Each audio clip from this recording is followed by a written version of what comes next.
for your patience. And Winston LaHour, who works as a research associate at the Williams Institute, will be advancing the slides. And I will give my presentation first, and then Micah will give their presentation after that. So if I could ask people to mute your phones. And just before, I'm getting messages that people don't hear. I don't know why. Okay. Winston, can you unmute me? Yes, I did. Okay, now I think it's working. Okay.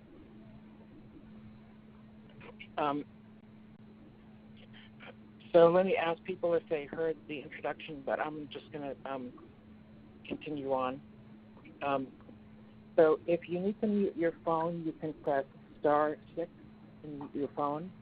We're going to go through both of the presentations, and after that, we're going to have some time for questions. And if you want to unmute your phone during that time, press *7. So Winston, if you could advance to slide number 2, those are the instructions for people to mute and unmute your phone. Please don't put the call on hold. If you need to use the phone in some other way, just hang up and then call back to the conference call. And then also type the questions. Winston will be able to see the questions, and Winston will tell us, you'll facilitate the question and answer period afterwards. All right? Okay, so Winston, can we begin? Sure. All right, so if you could advance to slide number 3. Okay. So this webinar is about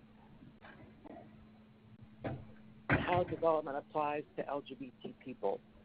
And many of the people on the call have been working on issues dealing with the human rights of LGBTI people. I want to start by recognizing that human rights is not the only framework. The United Nations has 3 pillars. Development is one of the other frameworks. And though the frameworks are very, very complementary, they are quite different. Next slide, please. Many highly knowledgeable people have recognized the differences between human rights and development. And so we can see that the 2 fields work somewhat differently, but they also work somewhat differently specifically with regard to LGBT issues. Next slide, please, Winston. So what I wanted to do is look at how the frameworks of human rights and development are treating LGBT issues right now. Next slide, please.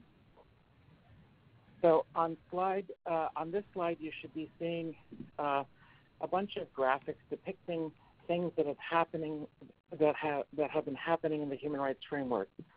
In the human rights sector, we have a good document that answers the question, how do human rights apply to LGBT people? There's a UN official that's appointed. Many of the large mainstream human rights groups have LGBT programs, and there are LGBT groups focused on working in Geneva and the Human Rights Council, et cetera. Next slide, please. But let's look over at the development end. There, we don't see so much activity. The Sustainable Development Goals may apply to us, but we're having to do a little bit of argument there.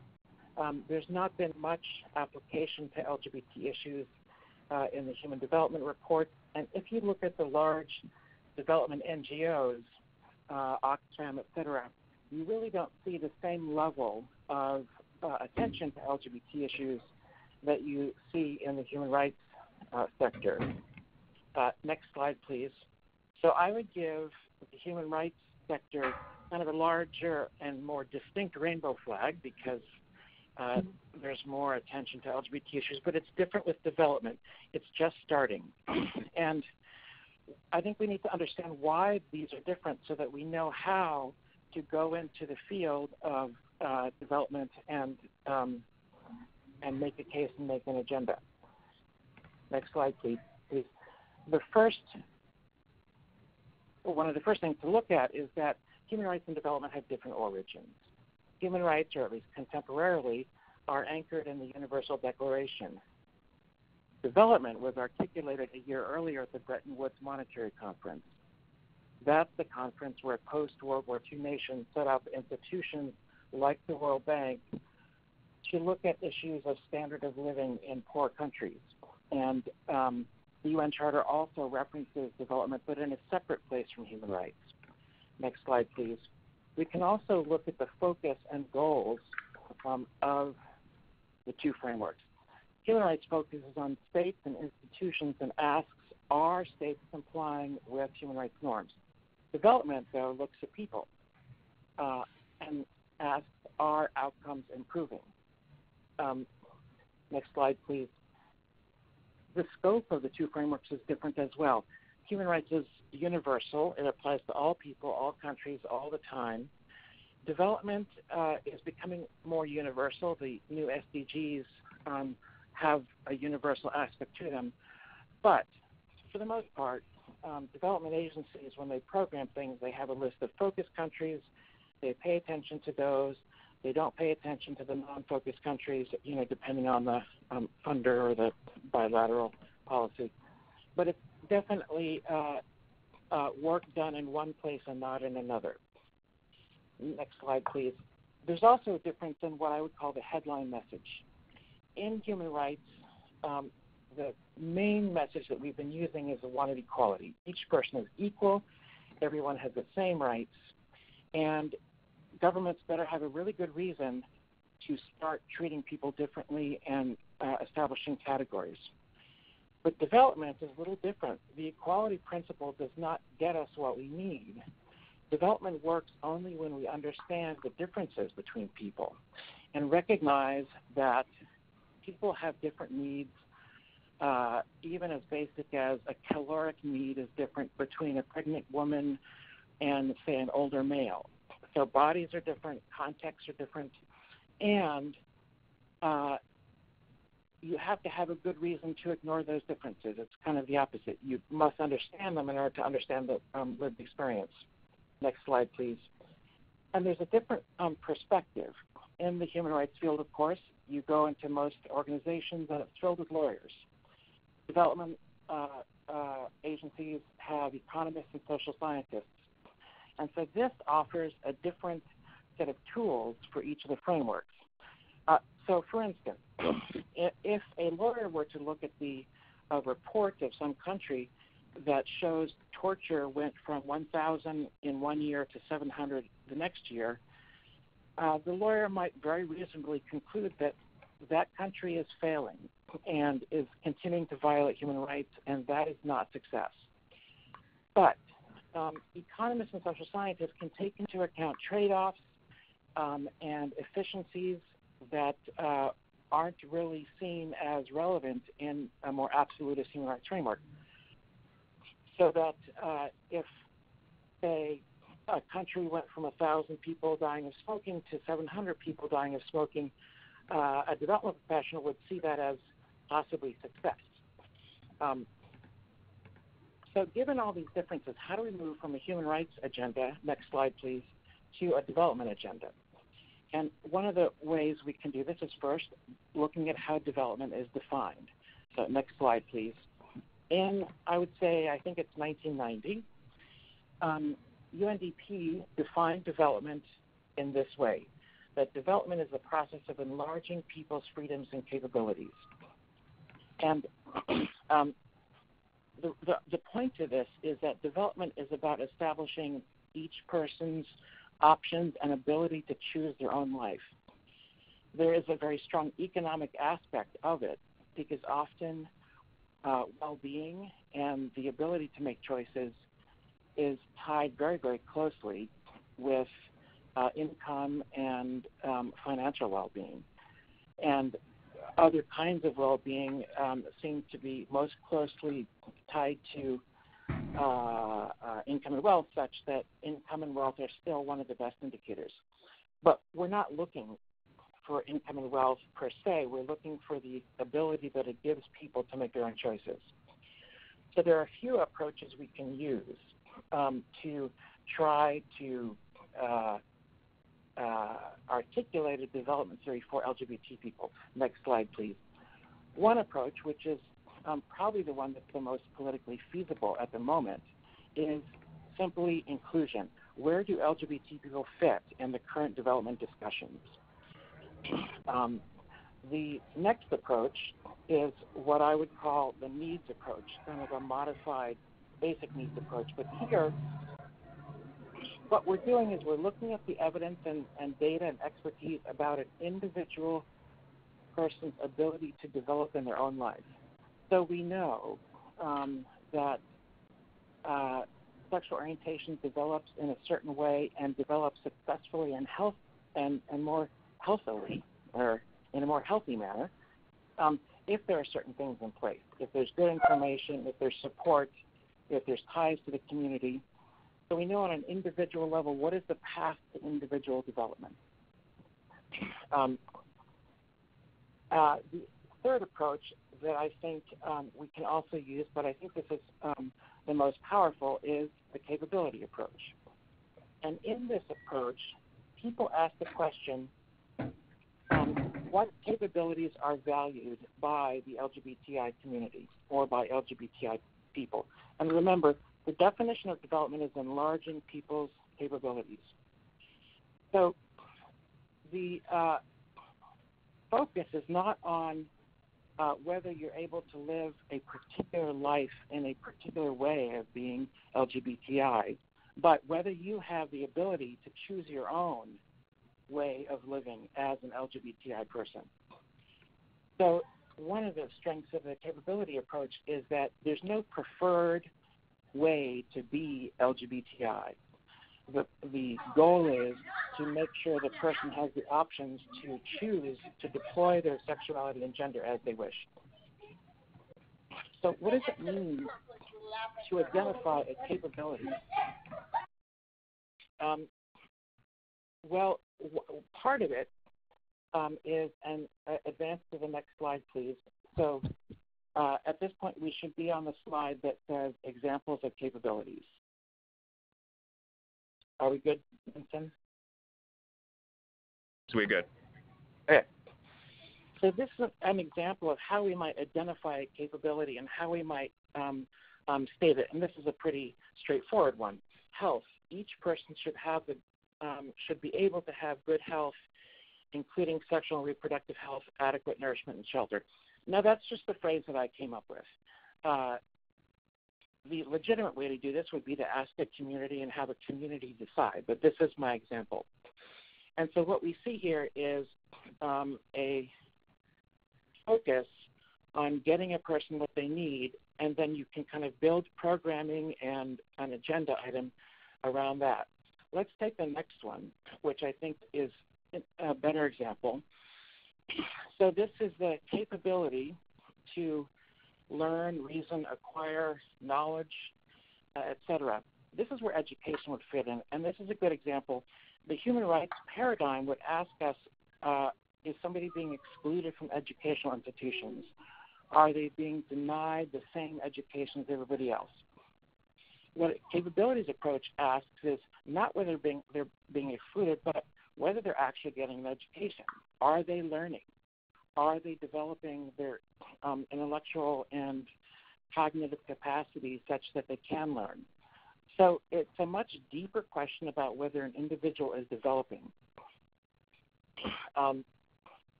One of the analogies is that the human rights paradigm makes sure that all the doors to all the institutions are open, and the development paradigm says, are people walking through those doors and able to get what they need? Here's another one, an example, identity and expression. Each person should have the ability to have self-determination, integrity, and security over their identity and their body.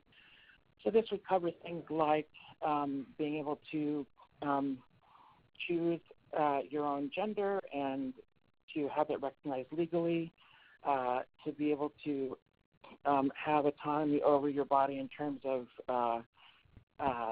any attempts at surgery, say, for babies with sex conditions, etc. And on the next slide, I just put a few more. And so these are all examples of how one would actually state, instead of a list of rights, a list of capabilities. So that's kind of a very theoretical overview of development versus human rights. And now let's go and hear from Micah, who's going to make it much more real world and bring us down to earth and bring us back to the UN. So, Micah, go ahead. Thanks, Andrea. I hope I will make it all real. Let's see how it goes. Hi, everybody. I'm going to go through my slides and try to focus specifically on the Agenda 2030 and how we fit into it. Winston, can I have a next slide, please? So I will start with looking at the SDGs and, just to give you a really quick overview where they came from, why, who did them, and for whom. Next slide, please. So we could see the beginning of the SDGs happening already in 2012, where during the Sustainable Development Conference in Rio, where the states decided that, the MDGs, Millennium Development Goals, were not done. We haven't reached the goals that were supposed to happen. And so they endeavored on a new project establishing SDGs and creating a universal agenda which would target all countries. So it was not only focusing on developing countries anymore. Next slide, please. And what the Rio +20 conference did also was to establish high-level political forum, which was a body kind of overseeing the whole process of sustainable development within the UN, and then right now monitoring SDGs process, and it's supposed to provide political leadership, guidance, and recommendation, and also provide space for states to follow up and review the implementation on national level. What is quite interesting about it is that the whole process of the SDGs reporting is very, very voluntary. It's supposed to be country-led, and it's supposed to take into account different national realities and levels of development, and also respect national policies and priorities. So if you compare also to the human rights framework that we have, reporting is not super obligatory on human rights obligations. We have challenges there as well, of course, but it's not framed as an involuntary terms. What is good, however, about reporting and the SDGs framework is that it's asking for creating new data. It's supposed to be an exercise of creating so-called new generation of data, which is supposed to be high quality, reliable, and disaggregated data by a few of characteristics. I'm not going to go into so many details there, but I think it's a very exciting thing that came through the process. Can I have a new slide? Thanks. So as you know, the SDGs agenda has 17 Sustainable Development Goals, 169 targets. It's universal. It's supposed to address all challenges that the world is facing right now. And what I'm going to do with you is I'm not going to go through all the goals because I'm pretty sure everybody knows what they are. But what I would like to do instead is to focus on the political declaration that was adopted in September 2015, when states agreed to actually start implementing the agenda. It's a document, the 35-page long document, which kind of explains the background, the ways the states are supposed to be working with the goals and targets. And it gives, for me, it gives a lot of explanation how we should be doing it.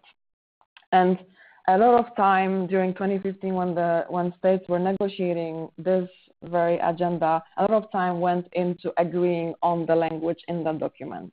And I think, I see it as a really good tool for future work and making it, real, applicable and useful agenda for us. Next slide, please.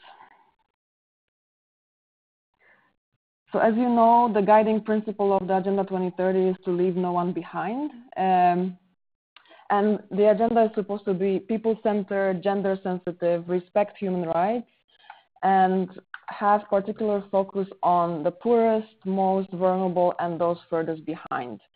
And what is also important to remember is that the whole declaration and therefore the goals and targets are guided by principles of the UN Charter, the Universal Declaration of Human Rights treaties, and also Declaration on the Right to Development. So it's a really kind of nice mix of all available tools that we have within the UN system.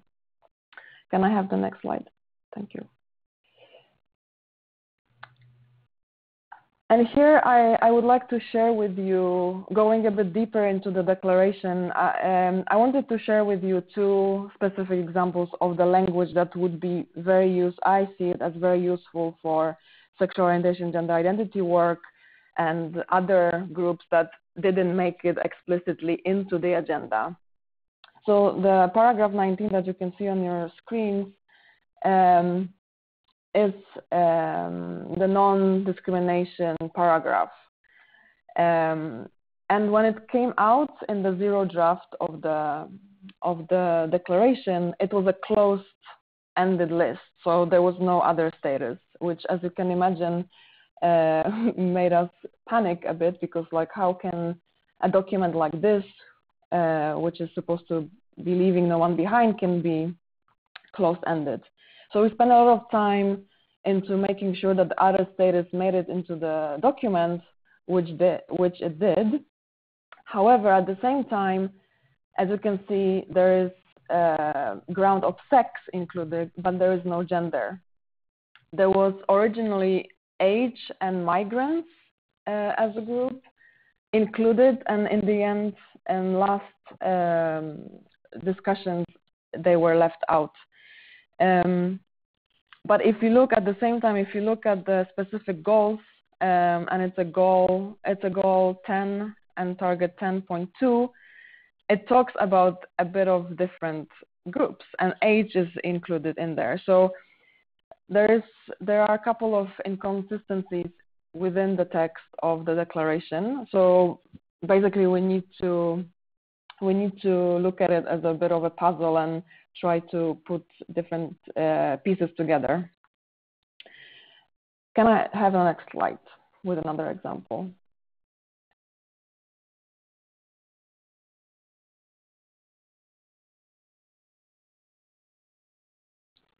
Winston, can I have the next slide?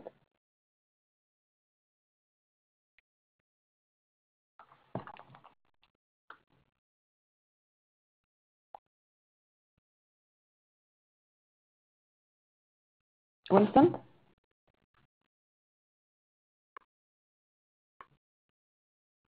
Oh, thanks. The second example that I was thinking of talking about is about empowerment of vulnerable groups. So as you can see, I'm not going to go through all the groups, but as you can see, the groups are a bit different from the non-discrimination clause. It talks about all children, and this is the case throughout the whole document. The text talks about all people, all children, all women and girls. It prevents us from looking at somebody who is both a lesbian and a person of color and maybe an older person. But with the development approach, you're having to look at the well-being of everybody in a particular population. And so if you see that there are people with intersecting stigmas doing worse than others, then the development approach would say we have to pay attention to that regardless of what identity box it fits into. And we have to craft a solution that addresses that particular set of intersecting discrimination and prejudice.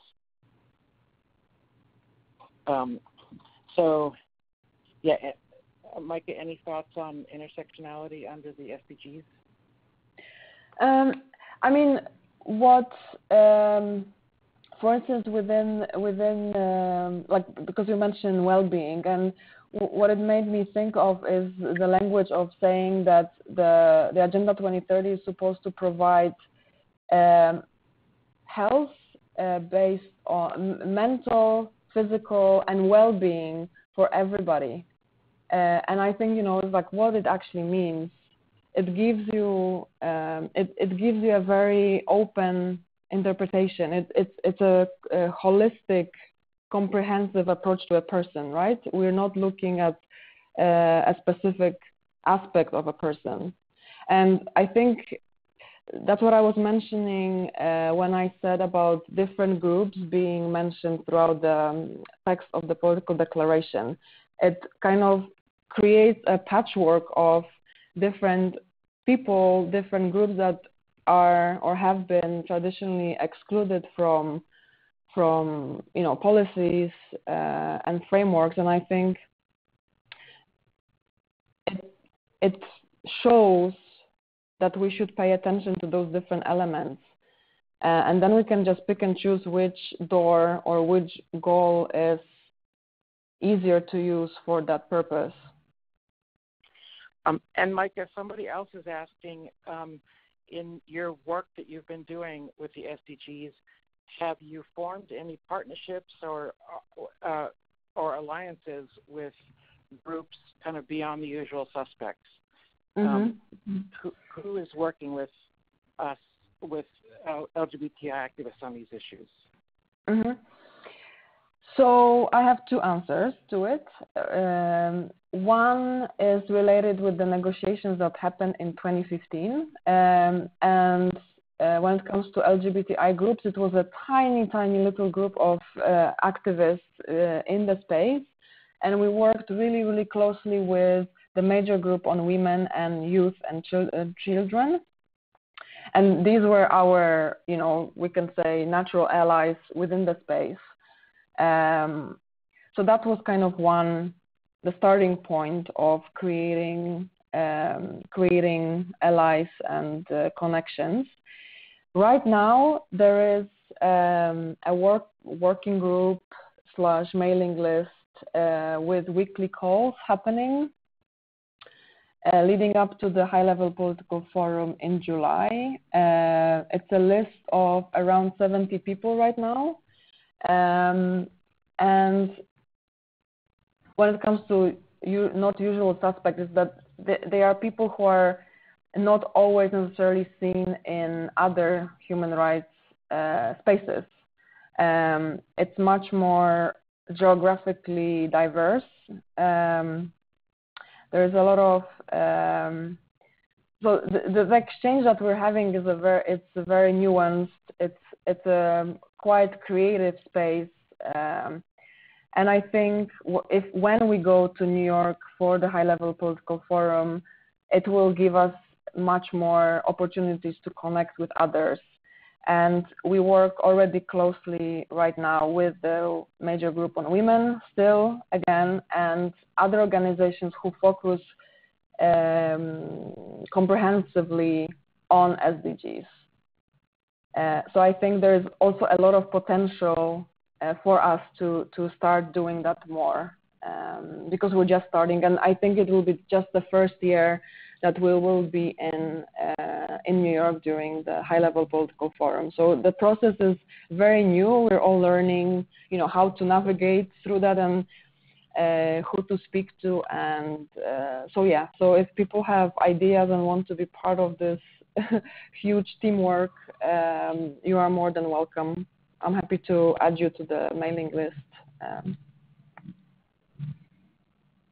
And Micah,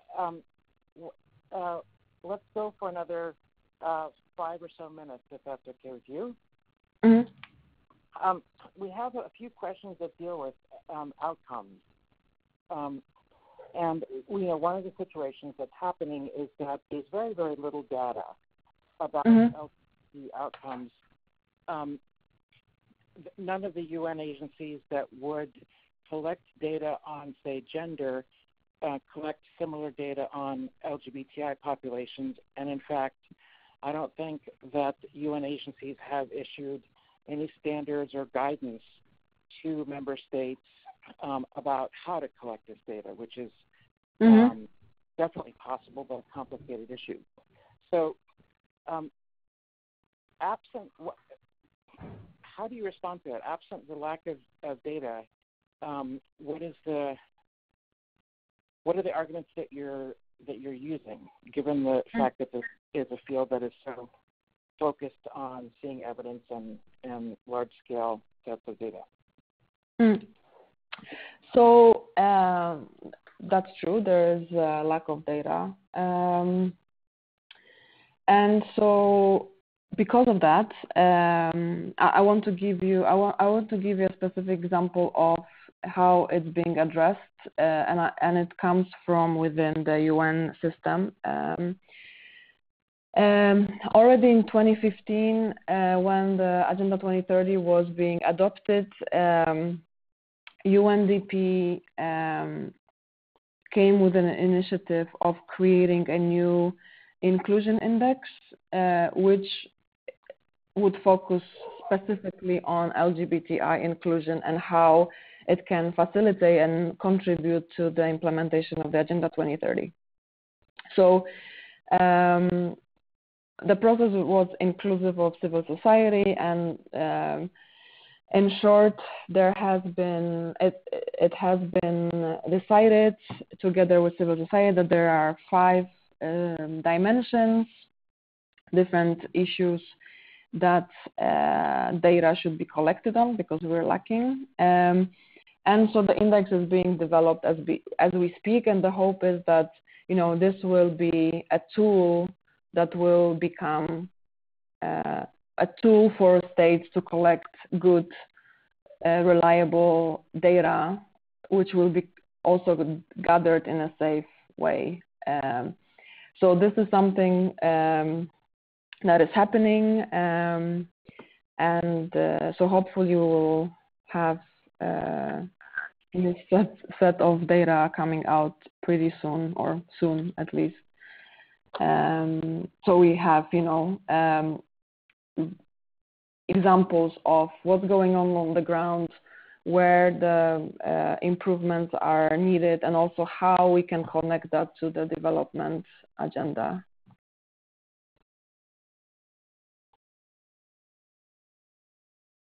Great. So we have a few other questions, but I think that we kind of need to wrap up now because this is a scheduled ending time, and I apologize for all the problems with the ReadyTalk platform and our ability to use it effectively.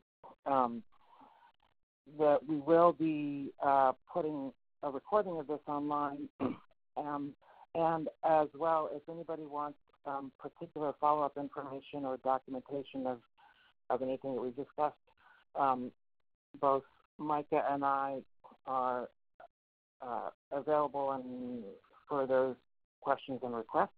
Do you have anything to add in conclusion? No, I mean, I agree that if people have specific questions or follow-up, I'm happy to be in touch over email. And also, like I said, if you're interested in a bit deeper work on the SDGs and the high-level political forum, I'm happy to add you to the mailing list. So just let me know. Great. Thank you, everybody. and have a good rest of the day or evening wherever you are. Bye. Bye-bye.